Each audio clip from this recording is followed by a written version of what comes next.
মানে তাকেও রাখবো, ইলেকশনও করব, কিন্তু সফট ওয়েতে করব। আমাকে তাকে খেদানোর জন্য আন্দোলন করা লাগবে না, তার বিরুদ্ধে কোনো সংগ্রাম করার প্রয়োজন নাই।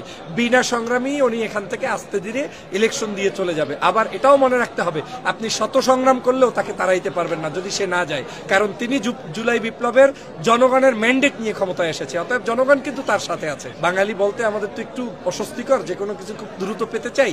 এই দ্রুত পাওয়া অভ্যাসটা একটু পরিহার করে একটু ধৈর্য ধরতে হবে। শেখ হাসিনার কাছে 16 বছর ধৈর্য ধরতে পেরেছি, ডক্টর মোহাম্মদ ইউনূসের জন্য না হয় 2 বছর ধৈর্য ধরবো। এই তো 16 বছর তো কোনো রাজনৈতিক দলের অ্যাক্টিভিটিসই পান নাই, সবকিছু ছিল এককেন্দ্রিক, আওয়ামীময়। তো এই যে নতুন নতুন দল হচ্ছে, এটাই একটা গণতন্ত্রের নমুনা যে বাংলাদেশে গণতান্ত্রিক স্পেসটা চালু হয়েছে। এই জায়গাটায় আমি মনে করি যে আমাদের প্রত্যেকেরই সহনশীল আচরণ করা দরকার এবং এই ছোট্ট ছোট্ট রাজনৈতিক দলগুলোকে স্পেস দেওয়া দরকার। তা আমি মনে করি বাংলাদেশের এই ছোট ছোট রাজনৈতিক দলগুলো গণতান্ত্রিক প্রক্রিয়ার বড় রাজনৈতিক দলগুলোর জন্য প্রেশার হিসাবে কাজ করে।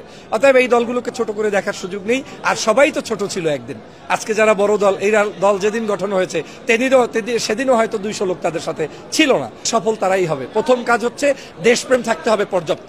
মানুষ আপনাকে সরাসরি বুঝবে আপনি কে, আপনার হৃদয়টা কেমন, মুখ কেমন, এটা মাথায় রাখতে হবে। এটা বাংলাদেশের রাজনীতিতে একটু কম পাওয়া যায়। কথা একটা বলে, ভিতরে আর একটা, এরপরে টেবিলের ভিতরে বসে সেটিং করে রাজনীতি করে, তারপরে দেখা যায় যে ব্যক্তি স্বার্থে রাজনীতি হয়ে যায়, জনগণ তখন তাদেরকে আর মূল্যায়ন করে না।